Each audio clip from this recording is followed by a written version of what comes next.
Армысың құрметті менің тыңдарманым. Қазақша контентті қолдап, аудио әңгімені соңына дейін тыңдаңыз. Бақыт үшін күрес. Менің ойым өзгенің бақытын көре алмай, неше түрлі қитұрқы әрекетке баратындар жайлы. Осыны түсіне алмай-ақ келемін. Неге мені үнемі жұрттың назарына түсе беретінімді өзімде түсінбеймін. Бұрын мектепте жүргенде мені қатарластарымның өзі орталарына қоса бермейтін еді. Бар кінәм жақсы оқитындығым мен үндемей қалатындығым. Ой, қойшы осыны, аузына құм толтырып алғандай тымыраяды да отырады. Осының қалай сабақты жақсы оқып жүргеніне таңмын. Ой, мамасы мұғалім болған соң шығар, беске оқитыны. Танысы арқылы деп, маған естіртіп ақ сыртымнан сөз айтатын, кластың қыздарын ұстайтын Сабина. Тыныш, мұғалімнің қызы естіп қойса айтып жеткізіп барады деп, орталарына түсе қалсам, тұра жөнелетін. Есейген сайын өзімді қанша ашық болуға, басқа қыздар сияқты ерніне жұқпай, сөйлеуге үйретейін десем де ештеңе шыққан жоқ.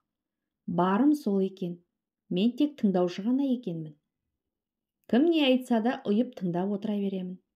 Кейде пікірімді айтуға да ұялатынмын. Мектепті бітіріп жатқанда сол кластасым Сабинаның маған қарап, осы күйеуге тиіп кетсе мұрнымды кесіп беремін деп, әлі есімде айтқаны. Айнаға қарасам, аққұба ғана қара қасты, қара шашты, ешбір міні жоқ сұлу қызды қарайды маған. Сонда менің басқалардан қай жерім кем? Тілімді безеп сөйлей алмағандығым ба? Ол аз екен, үндеместігімді пайдаланатындар былайғы өмірімде де қаншама рет кездесті. Басқаның бәрін былай қойғанда, дәл қазіргі өмірімде маған жаудай шүйліккен, бағымды қызғанып, бақытымды көре алмайтын жанның болғанына налып кетемін. Ол менің сырлас болмаса да таныс құрбым болатын. Жоғары оқу орнын бітірген соң танысқанбыз. Бір жерде қызмет етіп, араласып жүріп жақын болып кеттік. Одан соң ол мені өзінің бір таныс жігітімен таныстырды, ол таныстық махаббатқа ұласты. Өз шаруасын ғана білетін, оны мұнымен шаруасы жоқ жігіт маған ұнап, оның үйленуге жасаған ұсынысын қабыл алдым. Екі үндемес қосылсаңдар іштерің жарылып кетпей ме деп күлетін сол Зәмзә құрбым. Тойымыз басқалардан ерекше болған жоқ. Сол көптің тойы. Бізде асып тасқан ештеңе де болған жоқ. Барына разы едік. Кішігірім той, жұрт құсап қыдырмадық та. Ата-анамыз қалай болады деді, солай болды. Қандай көйлек әперсе де соны кидім. Ешкімге өкпем де ренішім де болған жоқ.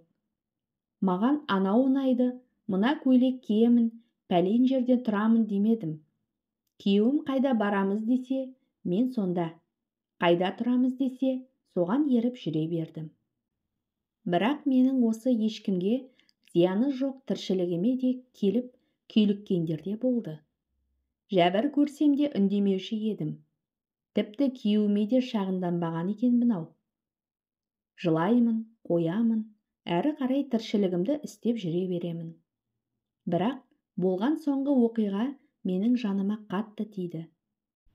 Сол құрбым санап жүрген Зәмзә емес пе, бәрін бүлдіргісі келген. Екі баламды босанған соң, мамандығым бойынша күйеуім жұмысқа тұрғызды. Жұмысқа тұру да оңай емес екен бүгінде. Тамыр танысты жағалап, сыйлық жасап жүріп орналастым. Үйде отыра беретін ойым бар еді. Сонша жыл неге оқыдың? Оқытқан әке шешеңнен ұят қой, жемісін жемесең деген күйеуімнің сөзі қамшы болды. Менің жұмыс істеп жүргеніме 2 ай болғанда әдейі істеді ме, әлде кездей соқтық па, Зәмзә да бізге жұмысқа келді.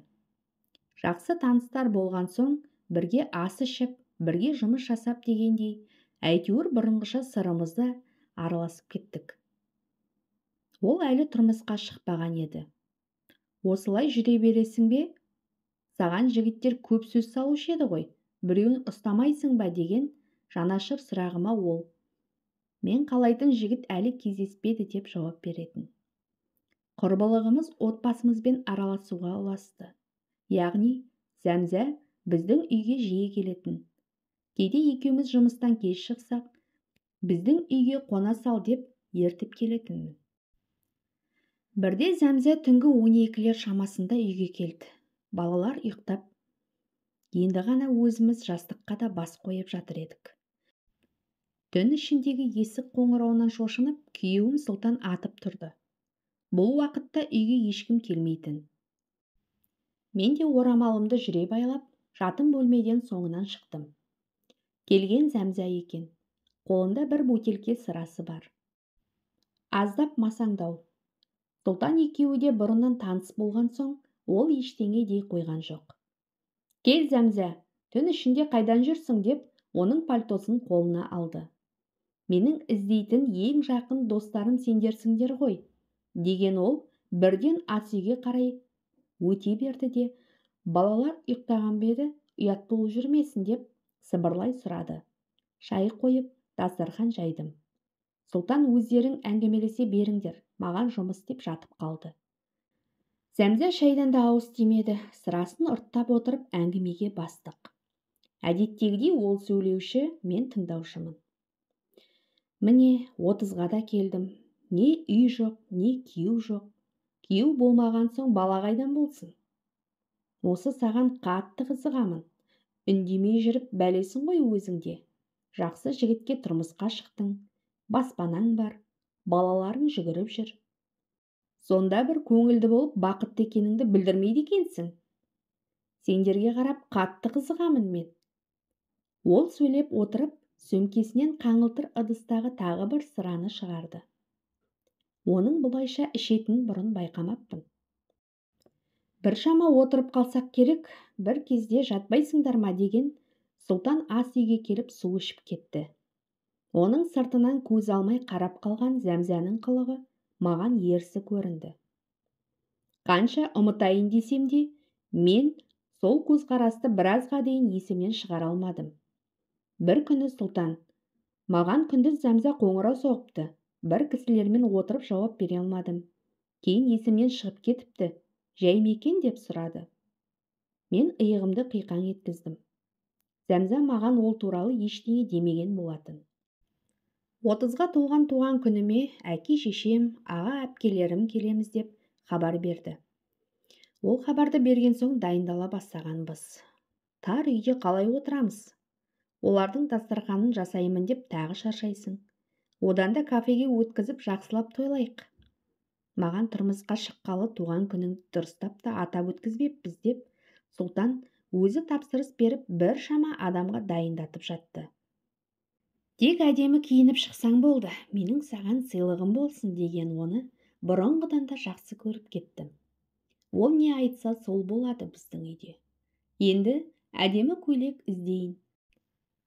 Қаладағы барлық дүкенді аралап, өзіме қонымдысын, қалтама шақ келетінін таппай шаршадым.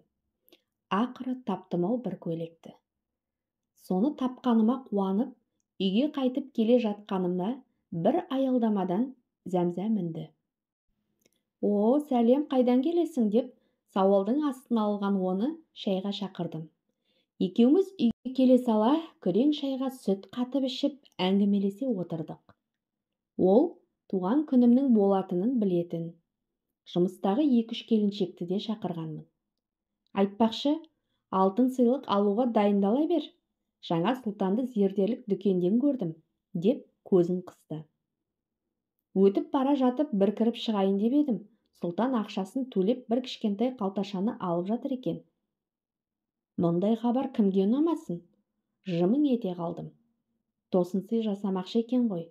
Әйтпесе 30-ға толғаныма ыдыс жуатын машина әперемін деп еді. Деген ой басымда қылаң ете берді. Туған күнім күні таңертең 2 ұлымен бірге бір құшақ гүл сыйлаған күйеуім мені жетелеп ас үйге әкеліп, жерде тұрған үлкен қорапты ашып жіберді. Өзім қалаған ыдыс жуатын машина екен. Сонда оның сатып алған алтыны қайда деп іштей ойлап қойдым. Рахметімді айтып бәрінің бетінен сүйіп жатқанымда, ішімнен бір қызғаныш отының тұтанғанын байқадым. Сонда оның кешке көптің көзінше сыйламақ па екен? Сән салонына барғанымда да осы ой маза бермеді. Кеш басталды. Туыстарымның, құрдастарымның барлығы келіп құшағымды гүл мен сыйлыққа толтырып тастады. Көңілдімін, бірақ күйеуім маған арнап сатып алған алтынын сыйламағаны көңіліме қаяу түсіре бастады. Зәмза да келіп, күйеуіңнің не сыйлағанын қашан көрсетесің деп құлағыма сыбырлап кеткені мүлдем жанымды тыпыршытып жіберді. Сонда ол алтынды кім үшін сатып алды екен? Туыстардың біразы тарап, отырыста тек бір үстел ғана құрбы құрдастар қалдық. Сол кезде пайдаланып, сұлтанды дәлізге алып шықтым. Маған арнаған тағы бір сыйлығыңды ұмытып кетпедің бе? Дедім еркелеп. Қандай сыйлық? Мен саған үйде сыйлап қойған жоқпын ба деп, ол маған таңдана қарады. Зәмза сенің зергерлік дүкенінен алтын сатып алып жатқаныңды көріпті ғой. Оны кімге алдың деймін мен. Қашан? Алдыңғы күні. Ол үндеместен ішке кіріп кетті де, бір кезде Зәмзаны ертіп шықты.